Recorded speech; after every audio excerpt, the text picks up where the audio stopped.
business We're casual. kind of underdressed. But you guys look great to make up for us. You guys are all models in our eyes. Mm-hmm. And so today our workshop is the, you know it verbatim. How being Asian affects the media, our struggles and inspiration. Yeah, did you guys get a chance to read over the bios or what you signed up for a little bit? Did anybody not? Okay, all right, that's cool. He's honest. I like the honesty factor. So we're just gonna introduce ourselves a little bit. My name is Isabelle Du. I am from California, originally from the Bay Area. What? I started out modeling. So I was a college student at one point. I went to Chapman University. I was studying public relations and advertising. And at the time, I was modeling part-time. I won this like cover contest thing, and then just kind of led me to, I modeled for Wet Seal, and after that I was like, oh, I like modeling. But I was still in school. My schedule was Monday, Wednesdays, Fridays.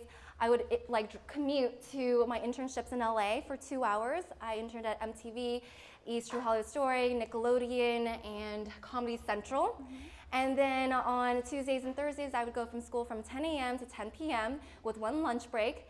And then on the weekends, I would model, and at nights, I would cocktail waitress.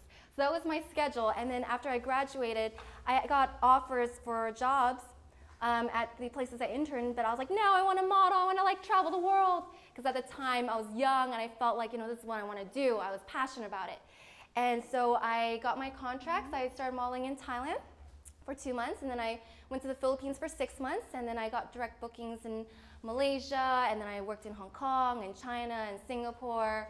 And then I decided, you know what, I'm Vietnamese. I feel like I should return to the motherland. And so I went to Vietnam, and I lived there for 3 years. I started working, I did modeling. The modeling industry is a little whack over there. And then I did soap operas. So like phim bộ, không biết nếu các bạn có biết tiếng Việt không? Yeah, so I did, I was like the lead actress in a 40-episode soap opera called Nữ Vệ Sĩ, where I was the Nữ Vệ Sĩ, even though I'm not that tough looking. And I did a reality show that's airing right now. It's called Supermodel Me. I was the first Vietnamese finalist to make on that show, yay. And then I woke up one morning and I was like, you know what, I miss LA, I miss California, I want to push myself further. And so I was like, you know what, I'm going back, and I booked my ticket in 7 days. So I moved back to LA 2 months ago. And I'm trying to stay away from the modeling thing and pursuing more acting. My parents aren't very supportive of me, but that's expected as of Asian parents. I told them I got a degree, so they're like, okay, I guess you can do whatever you want. That's why you guys are here. And so that's my story. Hi, so I'm Judy. I actually do modeling part-time. I actually have a full-time job. I work at Mattel doing Barbie marketing. So if you guys have any questions about toys and all of that stuff, I used to work on Hot Wheels, and before that I worked on Uno, the card game. You guys are familiar. I started modeling mainly because I was tall. So people were like, we have a fashion show, you're tall, we need you. And I was like, okay, why not? I'm gonna try it out. And after doing it a few times, I fell in love with the idea of transforming into different characters. Because when you're on camera, you're kind of becoming somebody else. And it's kind of like you're building this internal confidence within yourself. And I was the oldest in my family, and the hard part was that instead of following your dreams, there are times when situations happen. So my dad got laid off, and so I was the only person working in my family. So at that time, I can't really be like, okay, I'm gonna quit, have no money, and pursue what I want to pursue. But what I learned is that sometimes in life you're dealt certain cards, and you just make the best out of it. And for me, even though I work full time, I still go out and I still do modeling on my free time. So for example, on Wednesday after work, I flew to Vegas, filmed something, came back the next morning straight into work and got to work. And I feel like if you guys have dreams or any of that stuff, you can make it happen. It's all about making time. Okay, so that's me. Yeah, that's Judy. So we are going to talk about the workshop is, that title is a mouthful. Someone else chose it for us. It's a long one, but we're just going to go over, what it's like to be Vietnamese. I mean, let alone just Asian in Hollywood or pursuing, these unconventional careers. This is not something our parents want. Obviously, our parents want us to be pharmacists and doctors and engineers, the stereotypical things.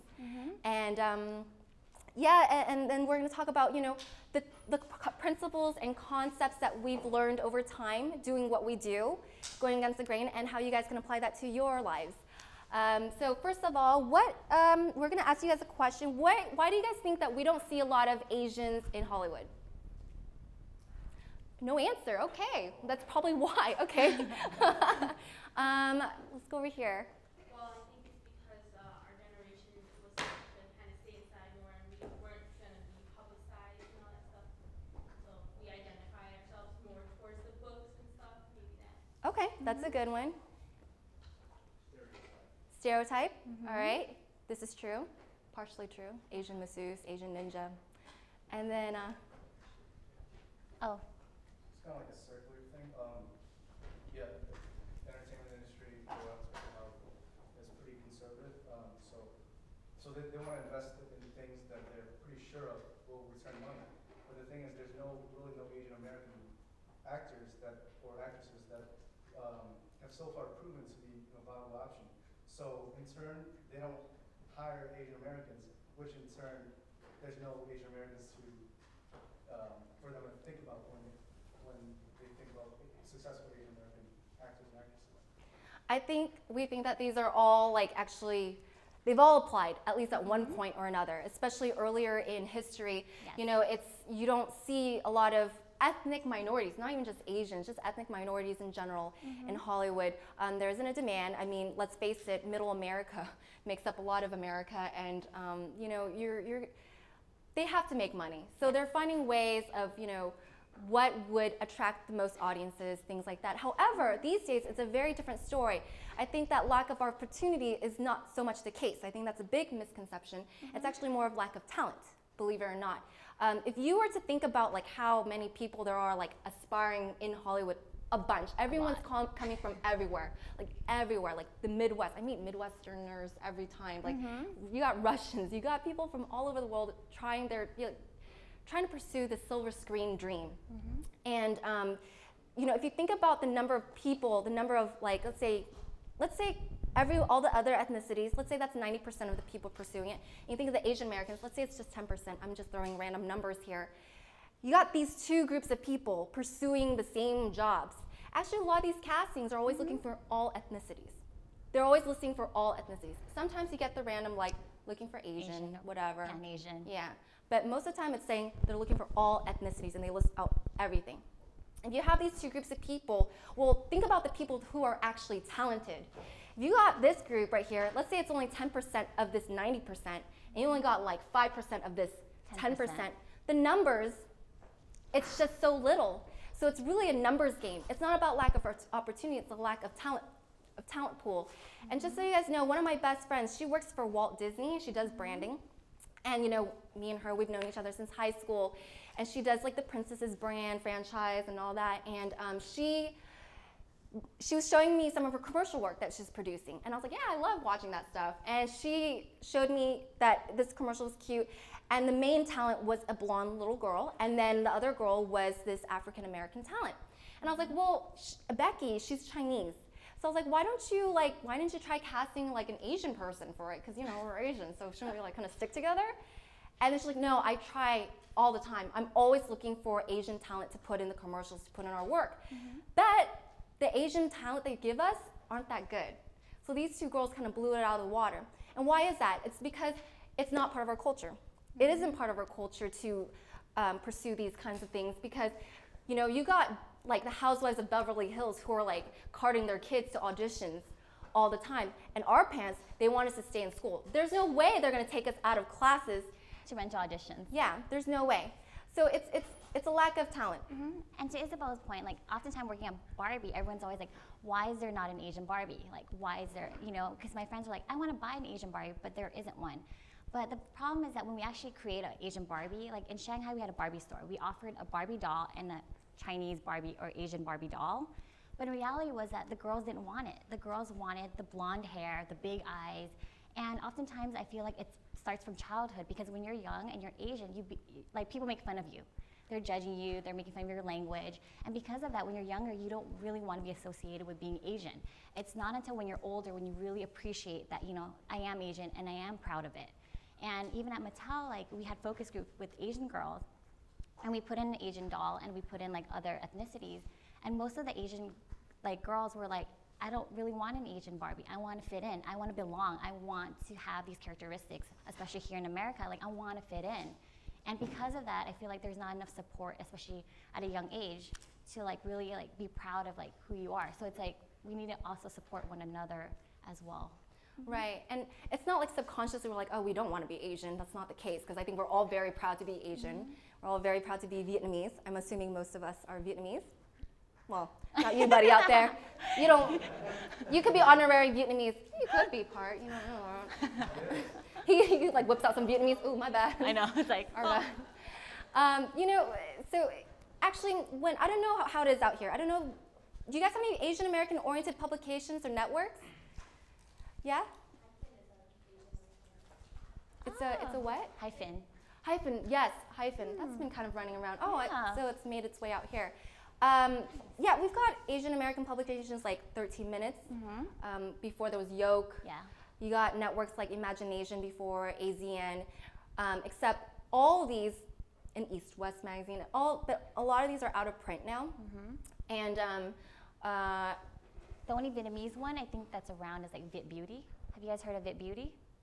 the only magazines that are actually out are very ethnic targeted. Like when you look at all the ethnic groups, you know, the thing that ties like African Americans together is they've been embedded in American culture. They've been around. They're very much a part of the mainstream. You look at the Latin group, you know, you got people like they're either like, you know, from Latin America or they're from Europe. But the thing that ties them together is their language, Spanish. And when you look at Asian Americans, we're All over the we're place. from all over the place. You can be Vietnamese, Thai, Chinese, Korean, Asian, Japanese, whatever.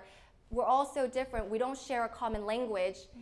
So it's harder for us to band together as this community as much as we want to like band together as a group, right?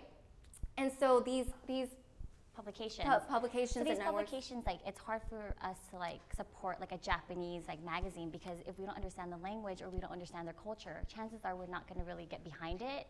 And if we're Vietnamese, we tend to lean more at purchasing our own magazines.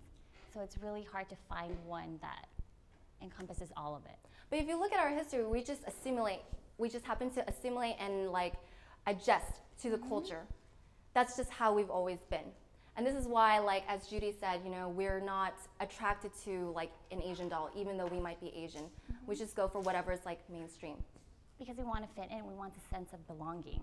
And another reason why you don't see a lot of like, say, Asian Americans in Hollywood is because, you know what, it's not just Asian Americans, it's just everybody. Right now, Hollywood is already a tough industry to be in. And second of all, the economy. Economy hits everybody. It does. really, really does. So right now, the jobs out there are already limited as it is. So if the job is limited and the talent's limited, you know. Yeah, and just like working at Mattel, I mean, once like the economy goes down, the first thing we cut is budget.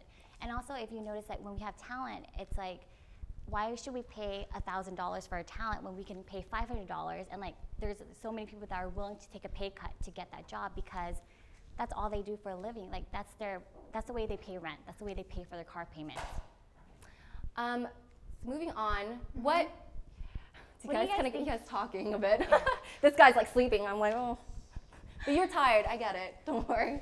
So what do you guys think our lives are like on a daily basis? Do you guys think it's glamorous? Do you guys think it's like all we do is go parties and like take photos and like, Drugs. what? Drugs is the first thing you say, huh? Okay. My, Does it seem like we're like, what makes you say that? Like, I think you guys have to take challenges every day as females in a very crowded market, like competing with like other models as well. But I also do have the stereotype that you guys also have a lot of fun and your photo shoots or your acting, your doing also involves like tons of passion and fun. it is that. Yeah. It is like 10% that. The rest, like, just to give you guys an idea of like how we work, because Judy has a full-time job and I actually pursue this as a full-time thing. For me, most of the time I'm in my car. I drive about like 100 miles per day. And out here, your gas is a lot cheaper. It's wow. It is. It's like $1 cheaper here. Yeah. Where we are, it's almost like $5 Yes. right now. It's bad. I have a pillow, a blanket, Gatorade, and power bars and food in my car. Like, I'm ready. Like, I live in my car. I have like a bunch of library cards, so that way when I don't want to be in my car, I hang out the library like a good person would, reading and things and catching up. My commute is just so long. Castings are just everywhere. Shoots are just everywhere. People call at a moment's notice. I did a shoot for Tresemme for a hair web commercial. Yay. And, you know, I had to drive. I was on 4 hours of sleep because the day before I had a shoot. I was on 4 hours of sleep. My commute was 40 miles. I woke up, my call time was at 7 o'clock, so that meant I had to be up at like 5. Drove there, got there, and then, you know, I worked for 12 hours. Usually our shoots are, God, they're long. I mean, typical regular work day is an 8-hour day, right? But for shoots, they can be 12 hours. They can be really, really long. And then after that, I had a class to go to for more hosting, and I was falling asleep on the road, which is more dangerous than being drinking and driving. I don't do drugs. And like driving, and then I got there, and I was falling asleep. I was like, I can't do this. So I pulled over to the side to a well-lit 24-hour Walgreens and like took my blanket, pillow, like I tucked myself in the back because I was in a shady area, and like just like tucked myself and slept. And it was only supposed to be a 20-minute power nap, but I slept till 11 p.m. because I was that tired. And the next day I still had like an early call time. That's how it is. And then in Vietnam, they abuse you. Like working on UNAVSA, I was working like 16 to 20 something hours every day. 6 months. Sometimes I worked for 3 weeks straight without 1 day off. Can you imagine that? Like crying scenes, those were authentic tears because I was tired. I was overwhelmed. I was tired. I was like, I'm crying, I'm sad. I'm like really like, and they're mean. They're like, I don't know if you, like they do you, like they really like, oh man, I'm like, ah, like, and they always like, they're just not, you know, and they give me $2 every day for food, and I had to go hunt for my own food if there was even food around. And I had to like pee and poo in like a hole in the middle of nowhere. Like, like I had my own wardrobe. That's the fabulous life of being a lead actress of a film. Yeah, so that's, you know. And it is true. And like everything in life, like acting, modeling, you have to constantly study it. It's like modeling, you have to study your poses. You have to know your angles. With acting, you have to know your characters. You have to really believe you are that character. So it's constant studying about those things. And also when you do photo shoots, it is exhausting. I did a photo shoot in downtown LA. It started off sunny. I'm there wearing my dress. All of a sudden it starts raining. What do I have to do? Smile and get back out there and pose in the rain and just make it look fabulous. And it's like you don't have a say. And they can put, I did a photo shoot when they were like, we need your hair to be the wet look. And I was like, okay. So they take olive oil and they just put it all in my hair and they're just like, okay, we're gonna do this. But you really can't really say anything because you're there already, you're booked for the job. And so you just smile and ta-da, you take your photo shoot. It's not mind stimulating. It's not that at all. I mean, people have a lot of stereotypes about models. We're not that, I hope. Like, you know, and it's kind of sad because I get really shy.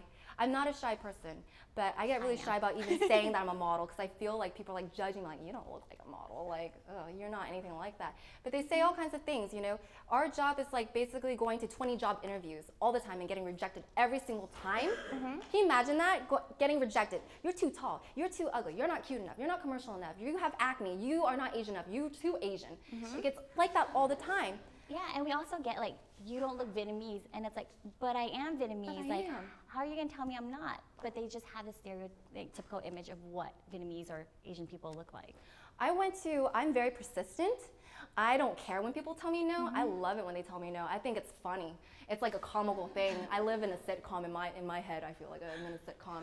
And like I went to like so many agencies and I didn't care if they said no. I went all the time. You tell me no this month, I'll come back. And you tell me no again, I'll come back next month. I went to one agency and you know what they told me? You have a great book, you have a great look, but we can't represent you because we have a girl that already looks like you. And they showed me a photo of her. Okay, don't get me wrong, I don't want to be high-minded and be like, oh, I'm unique. But this girl has short hair, she's very like Japanese looking. I was like, how do we look alike? And they represent 20 other blonde girls on board. I'm like, how did that happen? You know, you get criticized for all the little things. Like it makes you very, very tough. Rejection is the name of the game. You really have to like find your ground because there's times when you go in castings and so literally like, okay, 4 of you guys line up here.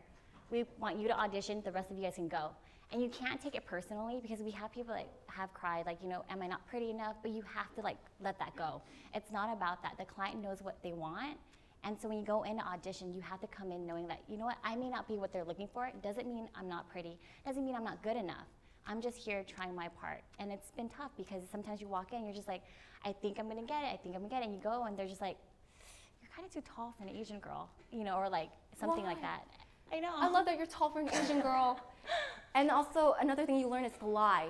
Well, not lie, but not tell the truth. Acting is, we're professional liars. So, I don't know if you guys know how tall I am. Do anyone want to guess? 5'10". Oh, that is so sweet. I wish I was 5'10", girl. Thank you.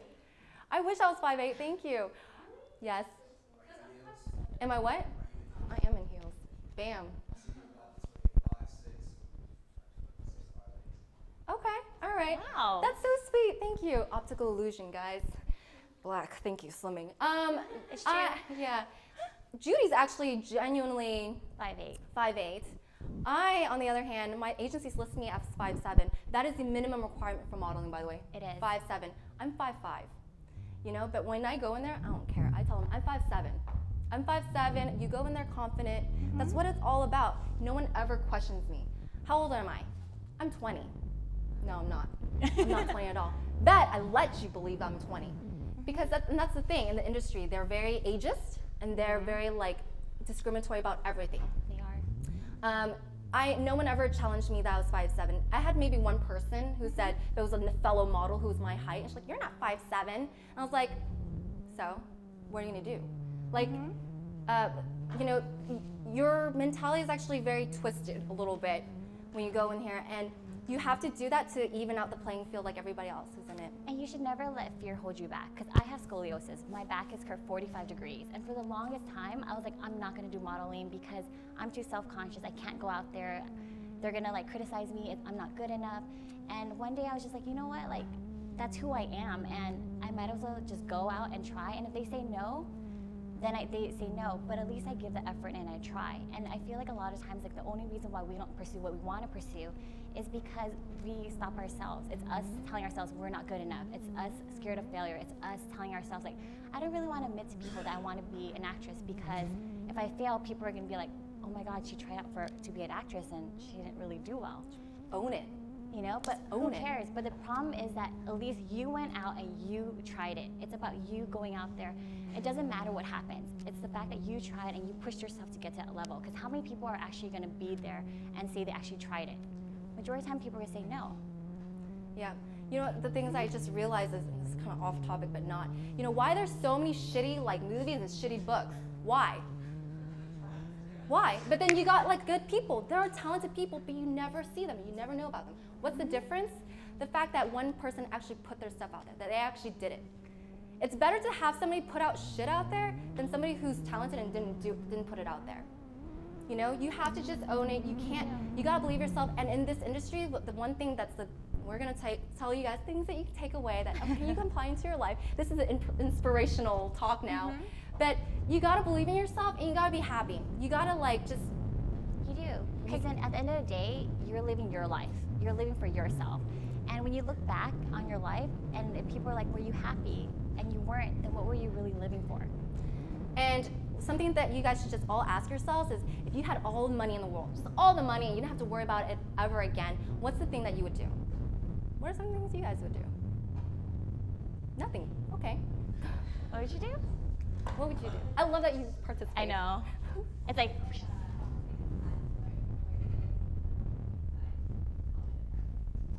Oh. Well, you know what? In pictures, we can always make you look tall. It's also knowing how to pose. Yeah. And stuff too. Yeah. Initially for handouts, we're like, let's not give handouts because we're green. Yeah. And but we wanted to give out handouts that said "gay my," because this is the attitude that you guys should take on. This is a mentality that you guys should take on when it comes to everything. Gay my, gay my, gay my. Sorry, my American accent, my Vietnamese. Mm-hmm. But you know what? You shouldn't care about what other people think. When you are not pursuing what you want, you are holding yourself back. There's no point. And if you guys are doing it now, you know what, you're allowed that because you guys are young. And the hard part about being Asian American is that we've got parents who come from a heritage where, you know, it's about being conservative a little bit. You have to be stable, things like that. They just care about us. But you know, if you guys are pursuing what you love, that's great. But if you can find a balance, that's even better. And it is true, because if you guys really think about it, 1/3 of the population is going to love you no matter what you do. Like your parents, your friends are going to love you no matter what. The other third is never going to like you, no matter how hard you try to get them to like you. They're never going to like you. And the other 1/3 really doesn't really care. They don't really care what happens to you. Oh my gosh, we need to talk about when and how Asians will make it. Oh, okay. We're like, no, let's do the inspirational part. Okay, so, you know, to reverse, you know, to kind of like take away the negative light, nowadays, Asians, we're emerging in the best way we know it, tech-wise. Yes. Social media. How many YouTube stars do you guys know? Aw, do you guys watch Timothy Delgado? I love Timothy Delgado. Ryan Higa, Kev Jumba, Wong Fu. Community Channel, Natalie Chan. A few of them are my friends, so I actually know them too. Yeah, so these are the ways we might not be out in the silver screen. We might not be like in fashion magazines, but there are others. You know, nowadays, because there's lack of talent but lack of opportunity, Asians, what we're doing is we're creating our own content. You know, we put ourselves out there, which is awesome because, you know, like they're taking the initiative to do that. And I think it's a great way because if you think about Kev Jumba, for example, I know him and he's a friend of mine, and he started out in his room just filming videos. He was a shy kid, and he was just like, I want to like get my voice out there. I don't know how, but I'm just going to do these videos and be myself. And next thing you know, it continued growing, and now he's like one of the top viewed YouTube stars, and he just got signed with CAA. Huge agency, creative artist agency. It's a huge. It's like where Brad Pitt is signed, like a lot of people in LA. So it's a great opportunity for Asians to actually break in, because a lot of us are shy. We can't really like go out and pursue things, but it's a good way to kind of like get your foot wet. Honestly, social media is just a great way for anybody. You don't want to be Asian. It's like everybody. But it's just a good example of where we're starting to emerge. Linsanity. Anybody did a reach out here? Jeremy Lin. Like that was just like, oh, let's Tumblr, let's like this and let's share this. Like that's a prime example of like Asian Americans like supporting each other and, you know, jump-starting this whole big thing. And he found a way to balance that. Like everyone, and the big thing about him is he went to Harvard and he does basketball. And I think another way that Asians can make it is that there's a few Asians that do entertainment, they want to be on the screen, but we actually need Asian writers, people to write roles for us, roles that we feel that we fit. And I feel like a lot of times, like a lot of Asians, like we do want to be in front of camera, but we also need the people behind to support us as well. Like, you know, to write roles that are really true to like what we want to portray. But also I think like maybe it's better, I prefer that they don't write roles for Asians actually. Yeah, I prefer that they write just roles and then it's a character that's not an Asian character, but it's a character that just happens to be Asian. Like Lucy Liu. Like Lucy Liu, you know, Dr. Ken. He's a doctor, and you know he does those roles. Actually, technically, they don't have to be Asian. You know. Okay, so to the takeaways. Yeah. So the first, I already actually talked about the gay mind thing.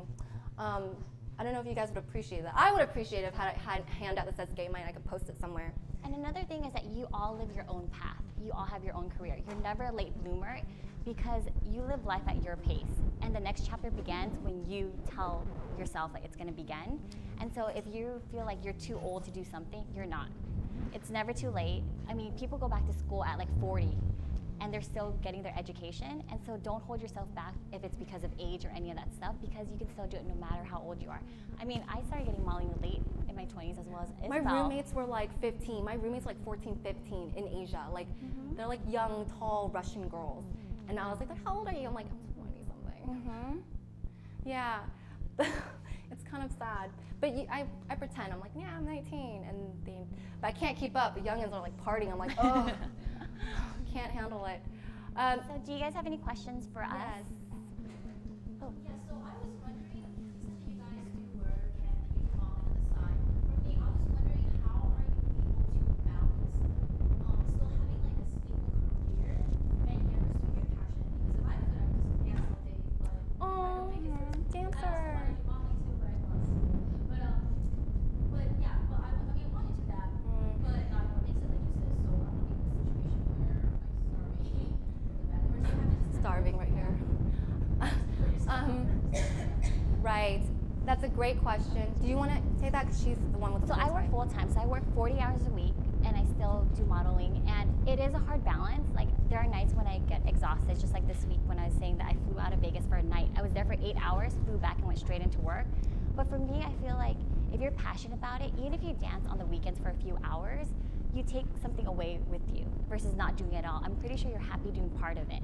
So my suggestion is learn that, like, with your time, make time for it. Because I know that life is busy. Like I get busy all the time. Like after I get off work, like I have more work. But you know what? Work is always gonna be there. And I mean, when I first started, I was like, oh my God, I have to do all my work. I have to answer all my emails because if I don't, we get in big trouble and all this stuff. But the reality is work is gonna be there the next day regardless. You have to balance your life. And if you have a few hours at night, even if it's dance classes or any of that stuff, or on the weekends, if your friends are going out clubbing, you might have to be like, I'm sorry guys, I'm gonna work on my dancing. It's about taking that time and learning to like use it. Also, I think like for me, I pursue it for full time. I found myself in situations where I'm starving. I'm a starving artist. That's great for my figure, but it doesn't matter because I can eat all I want anyways and I'll still look like this. But like for me, I actually found a balance in the sense that I would look for work that was still related to my major and in the industry. So I did two things. I have a professional resume and I have my work as a model, actress, whatever. So while I was in Vietnam, I took on managing a rapper. Her name is Sue Boy. Yes, she's a girl. She's 21. She's an amazing rapper in Vietnam. Please look her up. S-U-B-O-I. She's amazing. She's really, really good. And she's starting to go all over Asia. You know, she's like the most popular female rapper in Vietnam. I'm very proud of her. When I started managing her, she only had 4,000 Facebook friends. Right now, she has 60,000 on her fan page, just from Vietnam and like from everywhere else in the world.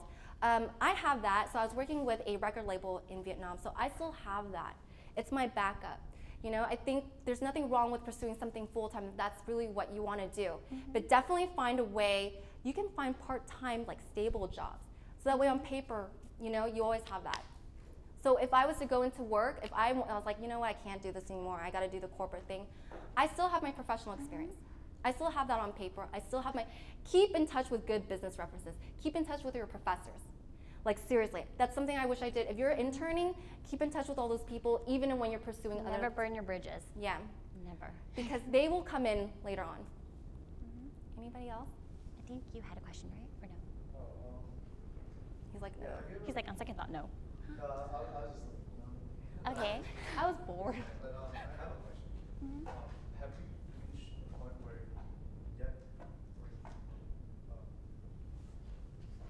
like a breaking point, have you had that moment before in terms of pursuing both the professional career and your own career? You just felt like you couldn't do this anymore? All the time. Do you want to take this one or? I feel that way all the time. All the time. Today, sometimes I felt like it. Like it comes and go. I'm dealing with a quarter-life crisis like every day, but I have to stay positive. It's the only way. What's the point of not being positive? Like you're only bringing yourself down. I felt like that a lot in Vietnam, actually, believe it or not. The motherland, my people. They don't think I'm Vietnamese. I am. I'm Vietnamese and Chinese. If you guys think I'm part white, I'm not. Like some people, they're like, I didn't think you were part white. Oh, okay. Well, I got that a lot. But in Vietnam, you know what they told me? They told me that, you know, cái giọng á, phát âm không có được chuẩn. Em nói lớn lớn, em nói rất là dở. I'm like, oh, I'm so sad. I can't do this. I can't be here. You know what? It's just, you've got to just push through it. That's what makes people stay in this industry. You have to be tough. If you're not tough, you're not meant for this. Can I share a story a little bit? Do we have enough time? Probably not. Actually, what time? 5 minutes. 5 minutes, never mind. I guess this well, yeah, you know what, but the breaking points, I think we all deal with that. That's not anything new. I mean, I deal with it in corporate. I mean, all the politics that you have to deal with, like being a minority in like, you know, American companies, like it's really hard, but at the end of the day, you have to just stay positive and you have to continuously tell yourself like, you know, I'm gonna do my thing and not let anything get to you. Because even auditions, like if you, let's say you guys are all in the audition room and you guys are auditioning for one role and this is your only source of income. Like imagine all these gorgeous, beautiful people you're competing against. It's really hard because you walk in there, you're like, why am I here? Like, can I even do this? Am I good enough? but you have to eventually just do the best that you can and just stick with that. I love breaking points. They make me feel alive. I feed off of it, dude. Like, stuff makes me like, I feel alive. Really, it makes you a stronger person. Oh yeah, go ahead. How sick are you traveling? Oh, I love traveling. I was like, Ohio, oh my God, I've never been in that place. They're like, Ohio, they're like, oh, you know, like, yeah, you can be here for a day. I'm like, I'm gonna be there for the whole weekend. Like, seriously, flew in like a day ago or something. Yeah, so it gets me, like, I love it because you get to meet so many She's traveled different. a lot though, because she was Yeah. internationally modeling, so. Yeah, I get addicted to all my like pages. I have additional pages with stamps and visas and stuff. You get to meet so many cool people and you learn how to like, when you meet new people, you learn how to talk to a lot of different people. Because every culture is very different. You can't talk to like people the same way in every culture. I realize that. Sometimes my Californianness can be a little too much for Vietnamese people. They get a little scared. Like, oh, hi, my name is Isabelle. And they're like, oh, why do you want to shake my hand? They don't touch people. They get scared when I try to hug them. They're like, I'm like, okay. Awkward. Yeah. To answer if you like travel. Do you like traveling? Yeah, I do. I enjoy seeing and meeting other people. Like, you see how, like, I've been traveling a lot in the U.S., and it's nice to just see how different communities adapt and their mentalities. It's really interesting what you learn. Oh, totally. Like I didn't think I'd see this many Vietnamese people in Ohio. I didn't know what to expect. Because even my first time when I went to Indiana, I went for work. It was a gaming convention. And when I got there, I was like asking my boss, like, where's all the Asian people? And he's like, we're in the Midwest. And I'm like, and? And he's like, there's not really that many Asian people. No, this is a 10th annual conference. During St. Patty's Day. I know, which we're not wearing green. But It doesn't apply to us. St. Patrick's Day. is there any other last questions before we? I was just wondering, as a model, you hear stereotypes like it's really only at the top, so on and so forth. How do you balance being a model and yet staying true to yourself and not letting all those negative stereotypes get to you and not being depressed? When you're modeling, you're also having that time for friends and stuff like that. How do you balance those emotional stuff? What stereotypes are you getting? But just like, well, I'm not professional or anything by Oh, far. she's modest. No, but then people are just like, oh, this is a model, I can't relate too much to her, I don't want to be friends with her, she's Oh God. I Just feel like that. an emotional thing, like you said, being rejected all the time and feeling you have to be of a certain standard. Introduce yourself as not a model. I say I take out the trash. I say I'm a teacher. I say everything else but a model. Let them figure it out on their own. And then they realize, oh wow, this girl happens to do this too. Like, that's cool. Like, because people, I know what you're talking about, because when people meet me, they think I'm ditzy. They think I'm stupid. They think I'm materialistic. They think I'm superficial. They think like I live this super glamorous life where I'm like, you know, chumming with all these stars. Not true. So, you know, I hate that because they do treat you differently. They're kind of mean to you. They think, you know, that's why I never let them know. Also, how do you filter out people who want to be friends with you just because Be friends with them. Just do it. Because the thing is, all that stuff comes out later anyways. People's true colors, no matter if they're bad or good, they do come out. And your friends are your friends that are there when you're at your breaking point, when you're at the lowest point of your life. They're the ones that are there picking you up. They're the ones that will call you out when you're wrong, because you're going to have a lot of people that are really like, oh my God, you're going to be famous one day. Oh my God, when you're famous, don't forget me, and all this stuff. But the reality is that your true friends are your friends, and you like become conceited. They're like, okay, you're getting conceited, you're getting a big head, you need to come back down here. And those are the true friends you want to keep around. And I feel like for me, I surround myself with really humbled people, and it helps me because my mom's very humbled as well, and so it kind of keeps you grounded. And no matter what anyone does, you are who you are, and don't let anyone else change you. But be friends with them also not just because you want to be nice to people, but the thing is, you can do the same thing with other people. You don't know who they're going to be one day. You know what I mean? Like, people reach out to you because they want to network with them. There's nothing wrong with it. If you really don't like them, stay away. But the thing is, you're networking with them just as an equal amount as, you know, they are with you. I think he had one last Yes. question, and that's the last question, I think. Yeah.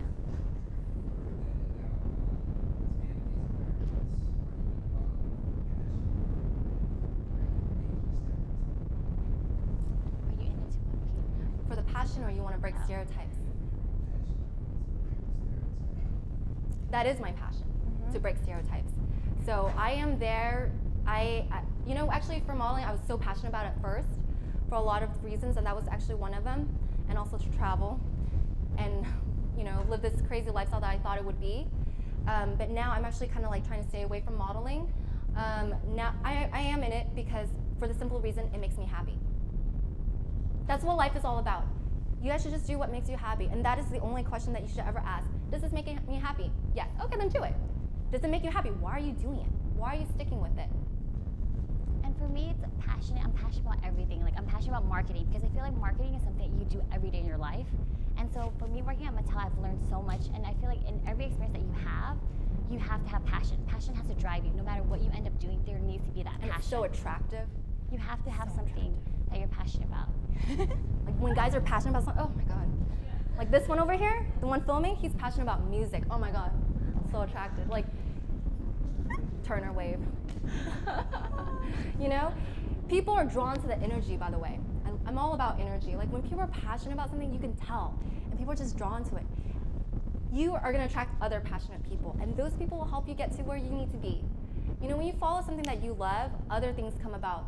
You might not find like, oh, maybe modeling isn't my endpoint. It was never my endpoint. But now I'm starting to meet people who are taking me to other pathways. Like I'm like, oh, I didn't know I could do voiceovers. Oh, I didn't know I could do acting. So you never know where it takes you. When you follow what you love, everything comes. Yes. And that wraps up our presentation Yeah, because thank we're you all so out much, of time. guys.